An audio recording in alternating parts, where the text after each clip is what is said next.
Je pense qu'à Madrid, ils sont toujours en train d'attendre Kylian Mbappé. Ouais, ouais, il va falloir lui courir après. Il va vite, hein. Très très vite.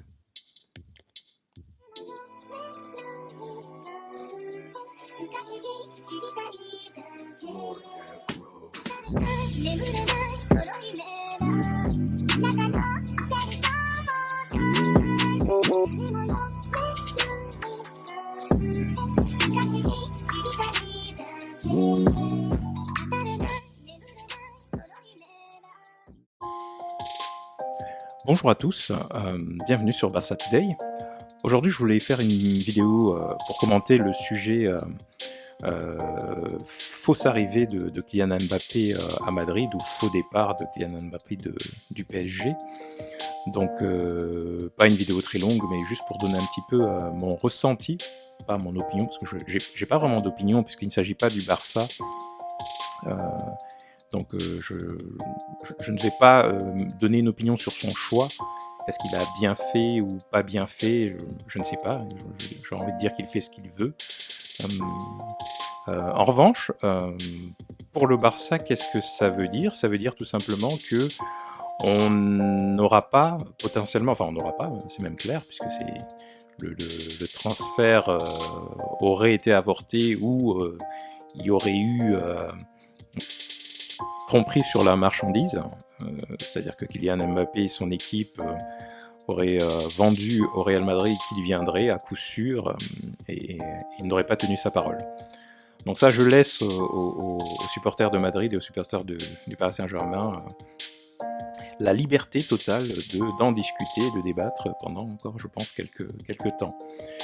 Mais clairement, pour Barcelone, c'est effectivement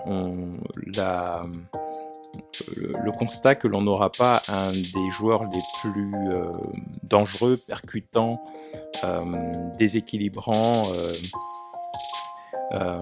efficaces de ces dernières années en face de nous dans le championnat et puis en face aussi d'autres équipes pour Madrid. Ça aurait été un coup tout de même assez dur pour le Barça parce que c'est clairement, tout ce qui peut affaiblir le Real Madrid en tant que Barcelonais est le bienvenu, évidemment, et tout ce qui peut le renforcer est considéré comme étant négatif pour les équipes d'en face. C'est chose qui se comprend. Même si je dois aussi avouer que ça aurait rendu la Liga encore plus attractive. Ce côté-là, il ne faut pas l'oublier. Ça aurait été bien d'avoir Mbappé en Liga, même si c'est à Madrid, ça aurait certainement rendu la Liga plus attractive et donc plus d'attractivité, donc certainement ça aurait attiré d'autres joueurs et c'est bénéfique globalement pour le championnat et donc pour le club. Donc ça de ce côté-là, je ne le lis pas. Mais du point de vue compétitif, mauvaise idée. Pas bien du tout. Donc de ce côté-là, bravo Kylian, tu as fait le bon choix.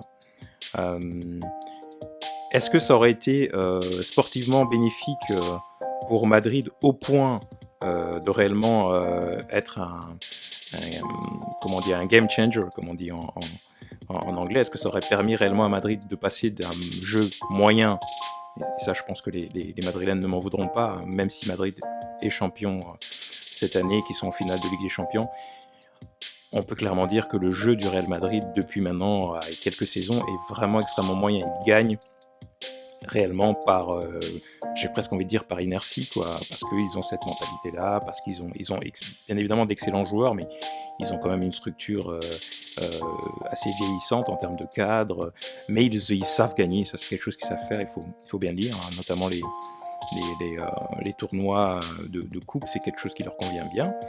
Mais le jeu n'est pas brillant, on est quand même très loin d'avoir des Galactiques où le jeu était agréable à voir. Madrid est rarement beau à voir, mais Madrid gagne.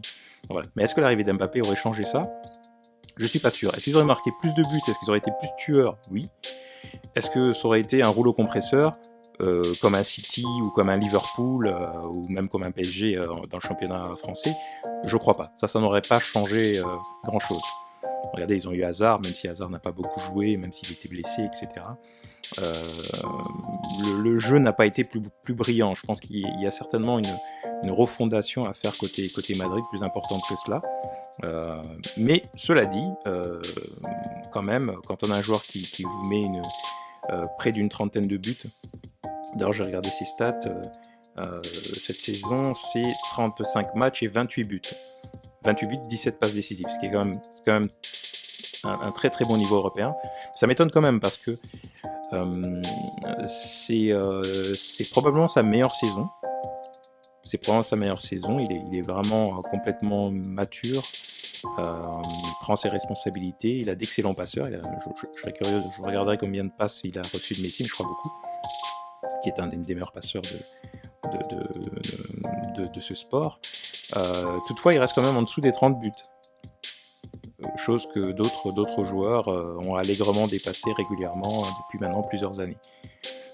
Donc, voilà, c'est mitigé. C'est vrai que c'est un joueur spectacle, clairement. C'est un joueur champagne, il est spectaculaire, il va vite, il a cette énergie qu'il apporte qui rend effectivement le jeu impressionnant. Mais il rate beaucoup. Et il est très souvent quand même à la finition, ou alors il a besoin d'espace pour se lancer. Ce qui est parfait. Hein. À Madrid, ça lui aurait été bénéfique, mais je suis pas sûr qu'il soit aussi clinique qu'un Benzema ou qu'un CR7. Et peut-être qu'à Madrid, rater un gros match, ou rater un Classico, ou rater un match de Ligue des Champions, ça aurait été peut-être plus difficile à gérer qu'à Paris où tout est acquis. Donc voilà. Donc mon opinion, en tant que Barcelonais, oui, c'est mieux de ne pas avoir un joueur comme lui en face, surtout quand on voit nos défenses hyper lentes. On a encore des souvenirs en Coupe du Monde, que ce soit l'Espagne ou l'Argentine. C'est toujours Kylian Mbappé a souvent laissé sa carte de visite dans les shorts des défenseurs. Donc nous, avec nos piquets et compagnie, même si Araujo est très fort, la vitesse de pointe de Mbappé c'est autre chose quand même. Donc ça, on est bien content qu'il n'arrive pas. Il vaut mieux qu'il prenne d'autres types d'attaquants. En même temps, pour l'attractivité de la Liga, c'est dommage. Et aussi, si jamais Ousmane Dembélé est resté, ça aurait été intéressant d'avoir cette confrontation Dembélé-Mbappé dans les deux clubs opposés. Donc si Mbappé était venu et que Ousmane restait, chose dont on n'est pas sûr pour le moment, peut-être ça aurait été aussi une petite rivalité française intéressante au sein de la Liga. Donc voilà, Mbappé a feinté le Real Madrid, donc pour une fois ils sont un petit peu là le bec dans l'eau. Haaland est déjà parti côté City. Donc voilà, côté barcelonais on est plutôt content. Maintenant on va attendre de voir un petit peu quelle est la surprise que Florentino Pérez va pouvoir sortir du chapeau pour la saison prochaine. Ils n'ont pas le choix, je pense qu'ils sont obligés de se renforcer de toute façon, parce que ça traîne un petit peu depuis un moment, là les victoires se font par miracle, pour ne pas dire autre chose, mais c'est le football, hein. C'est le football de toute façon.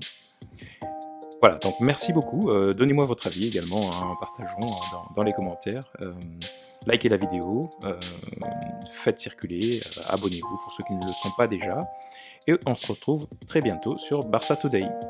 À bientôt.